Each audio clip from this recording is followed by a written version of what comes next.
한 주간도 평안하셨으니까 적국교회 오신 거 환영합니다. 날씨가 이제 정말 겨울 다 온 것 같습니다. 많이 추운데 건강 잘 챙기시기 바랍니다.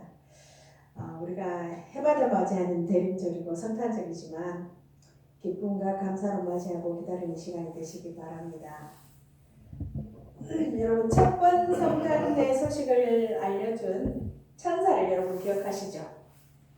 천사가 마리아에게 나타나서 오늘 말씀처럼 성령으로 잉태의 소식을 알려주었고, 그리고 천사가 들에서 양을 치던 목자들에게 나타났고, 또 한 사람 요셉에게 나타났습니다. 오늘 읽은 대로 마리아도 마찬가지지만 요셉도 요셉은 천사에게서 정말 듣지 못한 그런 이야기를, 놀라운 이야기를 듣습니다. 그 귀한 기사가 오늘 마태복음 1장 18절에서 23절에 나오는데요. 요셉은 사랑과 외로움을 겸비한 사람입니다. 그래서 자신과 정원한 예비 신부가 임신했다는 것을 알았을 때 드러내지 않고 가만히 끊으려고 했습니다. 이때 고민하는 요셉에게 천사가 나타나서 세 가지 말씀을 전하는데요. 그것은 마리아 데려오기를 두려워하지 말라. 마리아의 태중에 있는 아기는 성령으로 잉태된 것이다. 또 하나, 태어날 아이들의 이름을 예수라 하라는 것이었습니다. 그런데 요셉의 입장에서 이 모든 게 얼마나 납득하기 어려운 명령이었겠습니까? 성령으로 잉태되는 것이 가능할까? 왜 하필이면 내가 약혼한 여자 마리아인가? 사람들의 시선은 어떻게 하나? 꿈에서 천사에게 들은 것이 진짜 하나님의 음성일까? 질문이 꼬리에 꼬리를 물었을 것입니다. 이런 이야기를 전해들은 요셉의 반응을, 천사에게 듣는 그런 엄청난 얘기를 들은 요셉의 반응을 우리는 잘 알고 있죠. 요셉은 이해할 수 없다고 불신앙으로 반응하지 않았습니다. 꿈에서 깨어난 그런 망설이지 않고 마리아를 집으로 데려왔고요. 이것이 바로 메시아를 기다리는 성도들의 모습이 아닐까요? 성탄을 기다리는 사람은 요셉처럼 하나님을 신뢰해야 합니다. 상식적으로 다 설명되고, 이성적으로 다 이해되고, 경험적으로 다 수긍될 때 따라가는 것은 믿음이라 할 수가 없습니다. 어떤 형편에서든지 하나님을 신뢰하는 것이 믿음이죠. 하나님이 말씀하시면 보이지 않아도 따라가는 것, 이게 믿음입니다.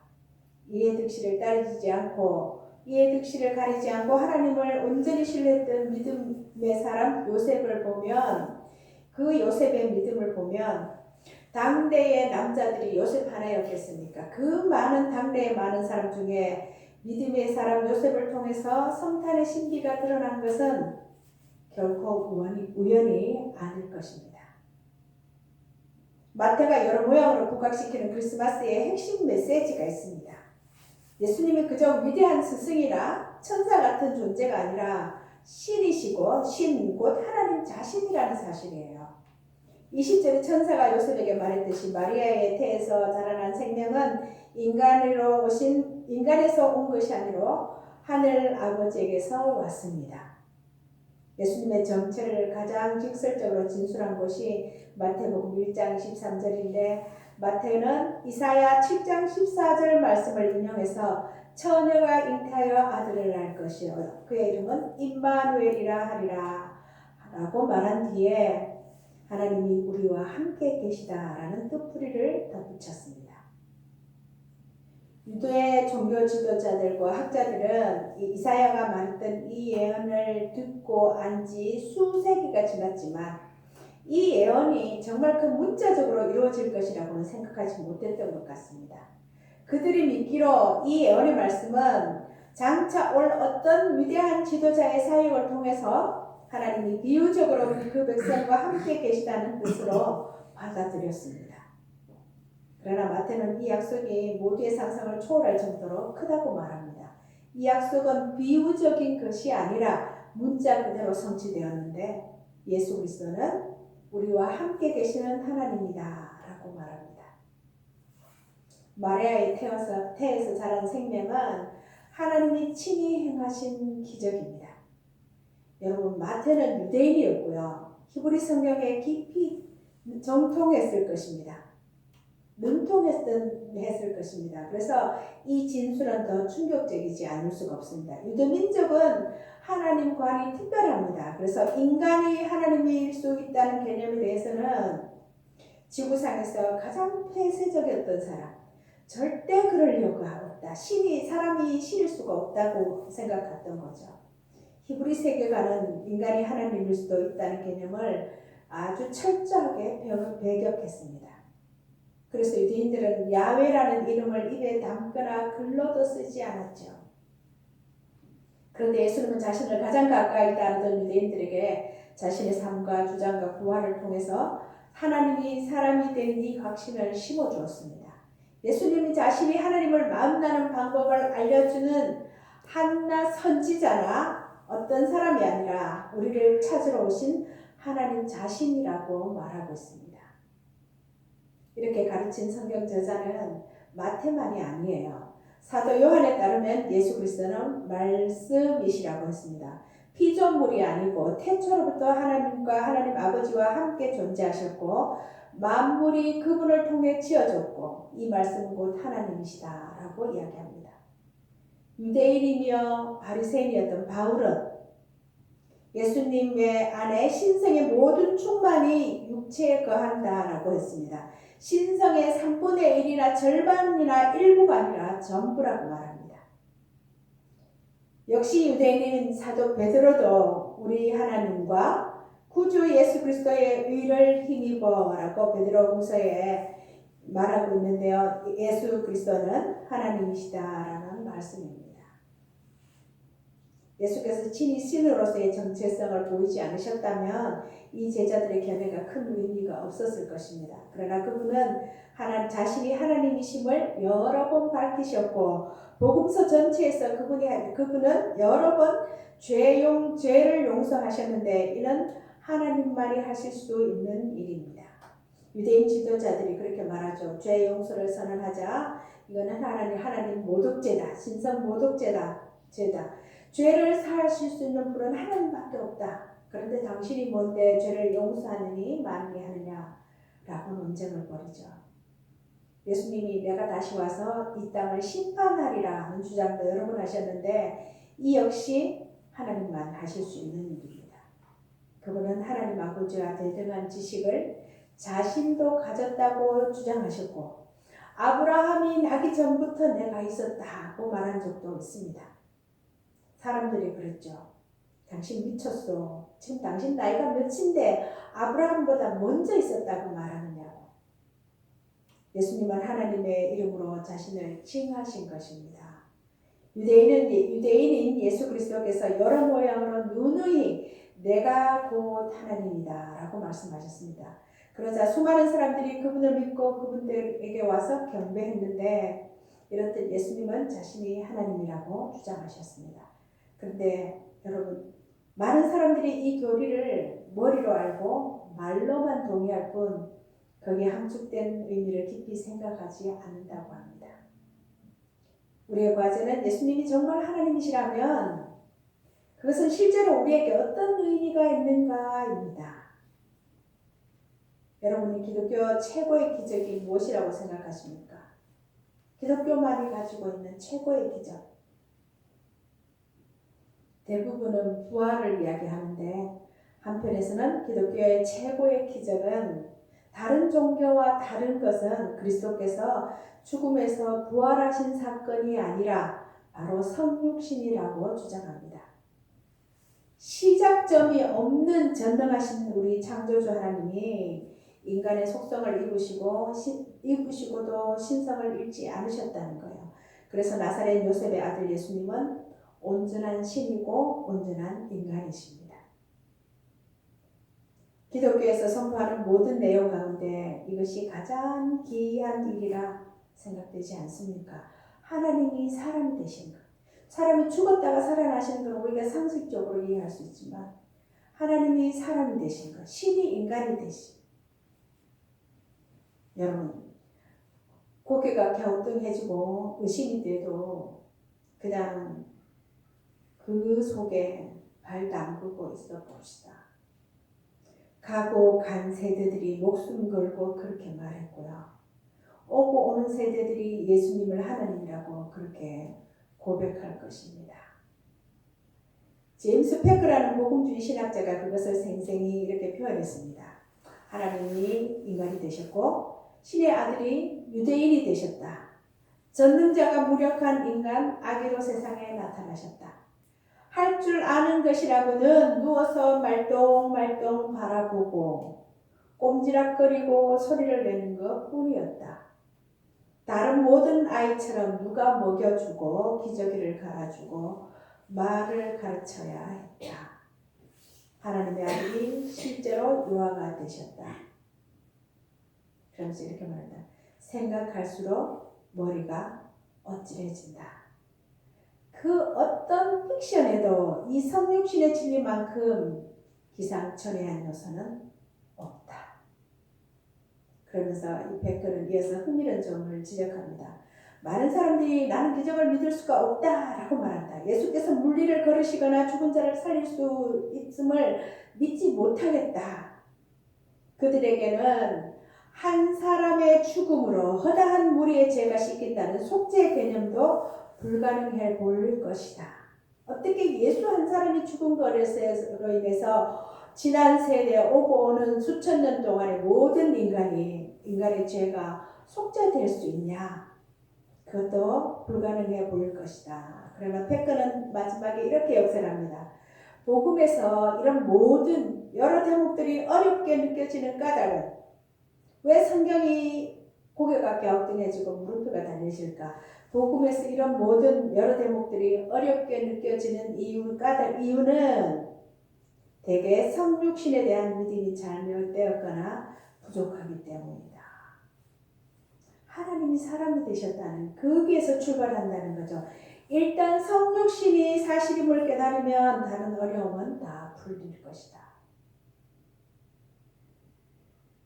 크리스마스를 맞으면서 성탄절 하나님이 사람이 되신 그런 사건들이 여러분 아무렇지도 않으셨습니까? 하나님이 존재하시고 또한 그분이 인간이 되셨다면 그분이 기적을 행하거나 세상의 죗값을 치르시거나 죽은 자를 살리는 게 어찌 못할 일이겠는가 라고 말하고 있습니다.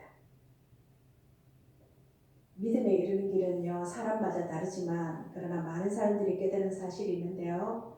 일단 성육신과 씨름에서 이해가 되고 나면 신약의 나머지 가르침도 받아들이기가 훨씬 쉬워진다는 겁니다. 그래서 크리스마스가 중요하고요. 크리스마스를 바로 알면 기독교의 근간인 복음을 바로 알 수 있다는 겁니다. 여기서 막혀버리면 더 이상 출발할 수가 없습니다. 어떻게 하나님이 사람이 될 수가 있고 신이 인간이 될 수가 있고 그 어떤 한 사람의 죽음으로 모든 인류의 죄값을 대신 치러줄 수 있을까? 대신 대속의 제물이 될 수 있는가? 그 모든 것들이 크리스마스에서 출발했다는 거죠. 예수님이 하나님이시라는 주장은 지적 난제로 다가올 뿐만 아니라 개인의 영혼에 위기를 불러일으킵니다. 위기는 갈림길인데요. 예수 그리스도는 하나님이시다라는 주장이 바로 그에 해당된다는 겁니다. 복음서에서 예수님의 행동을 보면 그분은 언제나 사람들을 움직이게 만들었습니다. 그분은 거대한 공과 같아서 그분에게 딱 부딪히는 사람들은 그분이 어디를 가시든지 낡은 틀을 깨뜨리시고 사람들을 새로운 방향으로 떠미십니다. 매우 강력한 볼링공처럼 그분에게 부딪히는 곳은 낡은 틀을 깨뜨리시고 사람들을 새로운 방향으로 떠미셨어요. 지난 시간에도 제가 한번 간략하게 말씀드린 것처럼 예수님은 사람들의 극단적인 반응을 불러일으키셨습니다. 어떤 사람은 그분에게 심히 경노해서 그분을 죽이려 하고 낭떠러지에서 넘어뜨려 죽이려 하고 어떤 사람은 예수님의 행적을 보고 너무 놀라서 우리를 떠나세요. 우리 동네에서 좀 나가주세요. 라고 부르짖었습니다. 그런가 하면 그분 앞에 엎드려서 경배하는 사람도 있었습니다. 왜 이렇게 사람들의 반응이 극단적일까요? 자신의 정체에 대한 전제된 예수님의 주장 때문입니다. 팀 켈러는 그의 책에서 이렇게 말합니다. 예수님이 말한 그 주장이 옳다면 당신은 삶의 중심을 그분께 두어야 합니다. 그 주장이 틀리다면 그분은 혐오하거나 기뻐해야 될 대상입니다. 그 외의 모든 반응은 맞지 않습니다. 나는 양다리 그럴 수가 없습니다. 좋아하거나 싫어하거나 화를 내거나 그분 앞에 엎드리거나 그분은 하나님이거나 아니거나 둘 중 하나이고 따라서 무한히 경이롭거나 완전히 미쳤거나 둘 중 하나일 것이다. 그런데 현대사회에서는 말로만 예수 믿는 사람들이 너무 많다. 그들은 그분이 누구인지 안다고 말하지만 삶이 근본적으로 바뀌지 않았다. 영혼의 위기도 지속적인 삶의 변화도 없었다. 이를 설명할 수 있는 길은 하나뿐이다. 예수가 누군지 안다는 자신들의 주장과 반대로 그들은 예수님이 우리와 함께 계시는 하나님이라는 의미를 제대로 깨달은 적이 없었다라고 팀 켈러가 이야기합니다. 그들의 삶에 아무 영향도 미치지 않았고 하나님이 신이 인간이 되셨음에도 불구하고 그것을 보고 사람들은 놀라지도 않고 감동하지도 않고 무서워하지도 않고 아무 반응도 하지 않았다는 것은 그래서 영혼의 위기도 지속적인 삶의 변화도 없다는 것은 이유가 한 가지밖에 없는데 그것은 우리와 함께 계시는 하나님이라는 예수님에 대한 것을 제대로 깨달은 적이 없다는 거예요. 예수님이 하나님이라는 주장은 또한 우리에게 최고의 희망을 줍니다. 이는 우리 사는 세상이 존재하는 것이 존재의 전부가 아니고 죽음 후에 삶과 사랑이 있으며 언젠가 악과 고난이 끝난다는 의미입니다. 하나님이 거룩하신 분이기만 하다면 굳이 예수 그리스도를 통해서 우리에게 내려오시지 않으셨을 거예요. 그냥 우리 스스로 분발해서 거룩하고 착해짐으로써 그분과의 관계를 얻어내라고 요구하셨겠죠. 반대로 하나님이 뭐든 다 받아주는 신이라면 굳이 이 땅에 오실 필요가 역시 없을 것입니다. 죄와 악을 묵과하고 무조건 우리를 품어주는 이런 신이라면 우리를 무조건 용서하고 품어주는 이런 신은 현대인들이 지어낸 것입니다.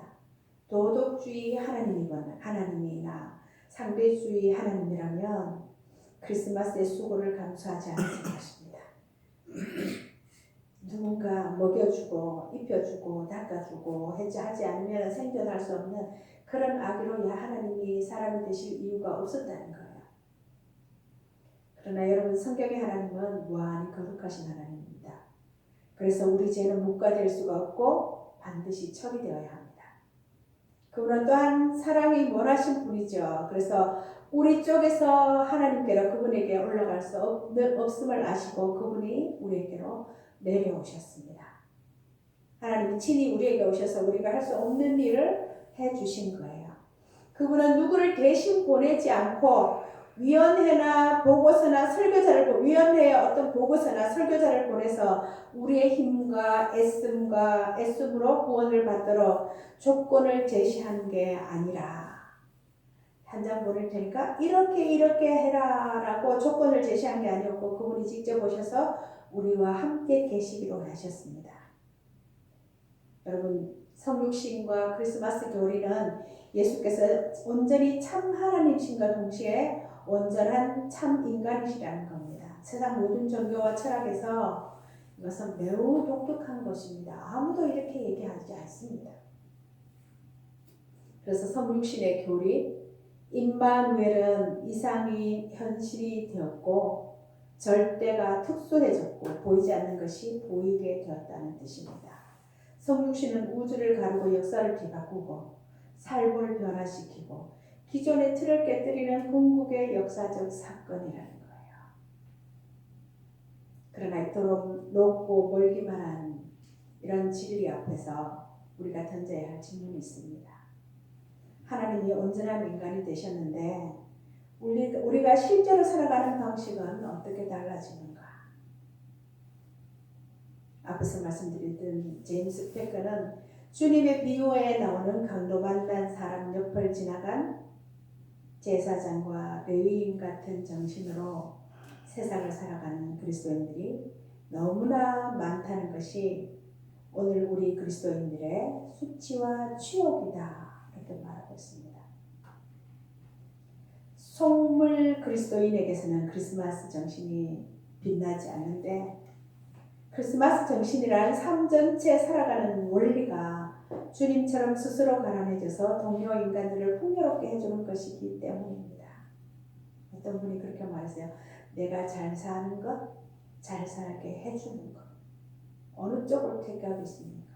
저 혼자 잘 살고 여러분들이 다 아니라면 제가 얼마나 여러분들 먹여 살리려고 힘들겠습니까? 반대로 여러분들이 주변을 다 잘 살게 해주고 잘 살면 저는 가만히 있으면 돼요. 그것이 저한테 그냥 흘러올 것입니다.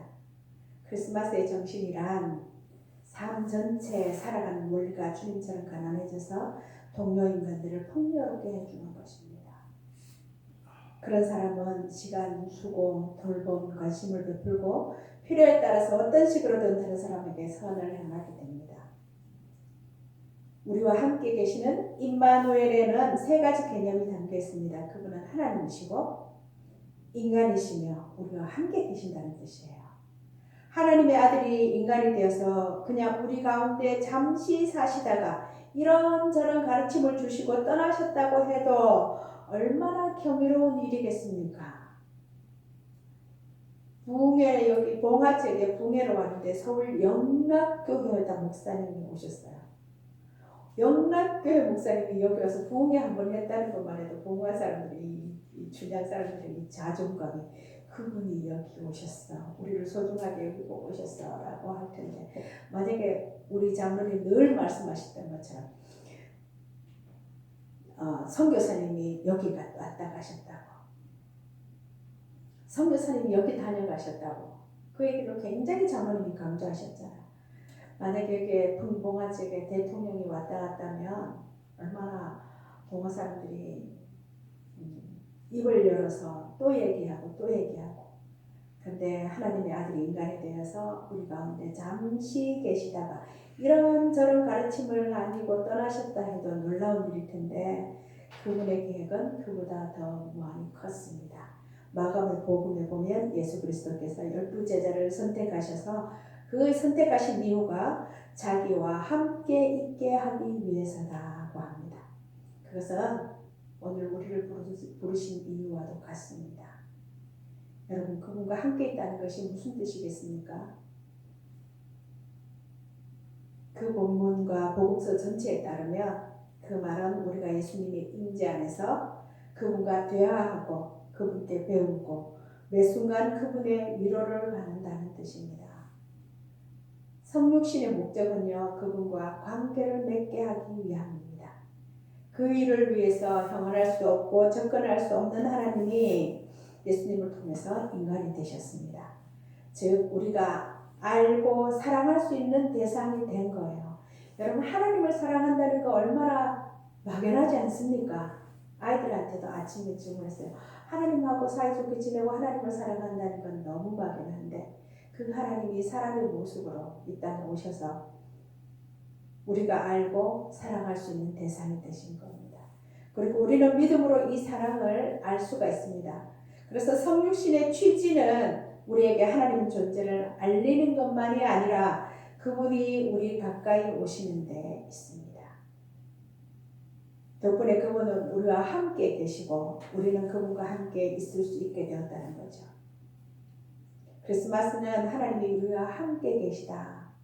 임마누엘 함께 계시다는 것인데 해마다 크리스마스가 되면 그다음 우리가 예수 우리 임마누엘 이렇게 노래합니다. 그러나 우리는 정말 그분과 함께 있는가?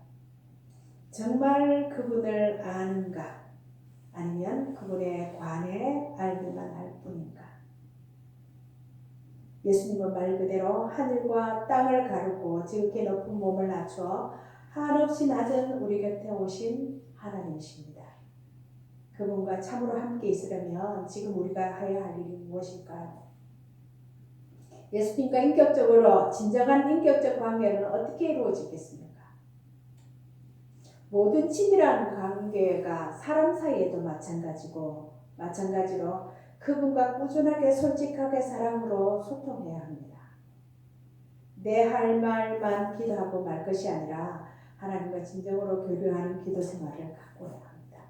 끊임없이 하나님께 묻고 대답하고 또 질문하고 하나님 마음과 삶의 그분의 임재를 경험해야 합니다.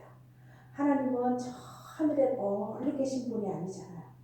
우리의 지정의를 갖고 계신 하느님과 지정의를 갖고 있는 우리 인간과 소통할 수 있고 우리의 모든 것을 알기 위해서 예수님이 이 땅에 하나님이 예수님으로 이 땅에 오셨거든요. 그냥 멀리서 지적만 하고 멀리서 가르침만 주시는 분이 아니라는 겁니다. 다른 한편 그분 쪽에서도 친밀한 관계를 위해서 우리와 소통하십니다. 이 소통이 이루어지려면 우리가 성경을 알아야 합니다.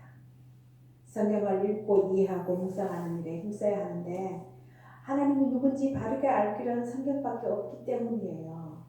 하나님이 누군지 성령이 누군지 예수님이 누군지 그리고 그들과 어떤 관계를 이루어야 하는지 인간은 어떤 삶을 살아야 되는지 하나님이 인간에 대해서 무슨 생각을 하고 계시는지 그것을 알 길은 성경밖에 없습니다.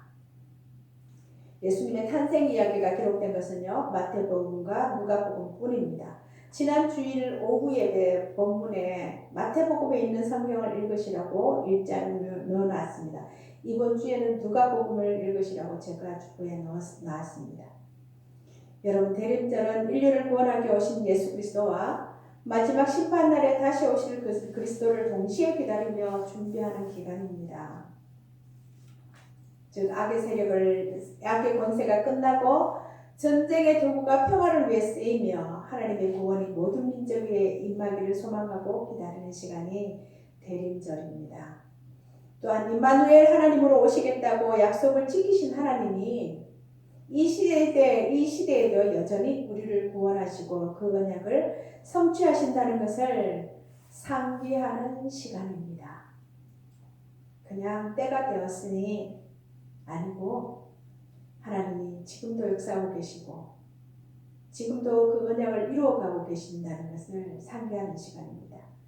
지난 시간에도 말씀드린 것처럼 C.S. 루이스의 말을 다시 전합니다. 우리에게 필요한 것은 새로운 가르침을 받는 것이 아니라 이미 밝혀진 것들을 되새기는 것이다. 하나님 지금도 나라와 민족들 우리 한 사람 한 사람 개인의 역사를 주관하고 계십니다. 이 세상 역사 이후 다음 세상에까지 이어질 역사를 주관하시는 하나님이십니다. 예수 그리스도를 통한 구원, 임마누엘의 은혜가 매일의 삶 속에서 여러분 체험되고 증거되는 그런 한 주간 되시기를 바랍니다. 모르면 하나님께 기도하면서 물어보시고 하나님의 답을 들으시고 하나님이 들려주는 음성을 들으시고 말씀을 읽으면서 하나님 누군지 우리의 믿음을 새롭게 하는 우리 신앙 고백이 새로워지는 그런 대림절이 되기를 바랍니다. 기도하겠습니다. 거룩하신 하나님 아버지 은혜를 감사합니다. 대림절 셋째 주일 예배로 하나님께 예배하며 이 땅에 오신 하나님이신 예수님을 다시 한번 기억합니다. 하나님 말씀을 통해서 우리의 삶이 어떻게 살아가야 할지 성육신하신 예수님을 만나고 예수님과 관계하고 예수님과 교제하는 삶이 무엇인지 이 땅에 우리의 생명을 주신 하나님의 뜻을 다시 한번 새기며 하나님이 대림절을 지날 수 있도록 도와주옵소서. 오늘도 함께 예배하게 하시고 귀한 말씀 주신 감사하며 예수님의 이름으로 기도드립니다.